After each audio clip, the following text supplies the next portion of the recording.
అయితే ఇక్కడ GDP at constant prices in Q4 అన్న Q4 4వ త్రైమాసికం.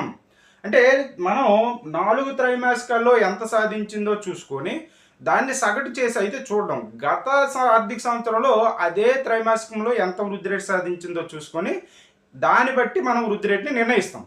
సో ఇలా జీడిపిని మనం 4 క్వార్టర్లుగా, అంటే ఆర్థిక సంవత్సరం అనేది మనకి ఏప్రిల్లో స్టార్ట్ అయ్యి ఏప్రిల్ టు మార్చ్ కదా, మార్చి 31తో ఎండ్ అయిపోవడం అనేది జరుగుతుంది.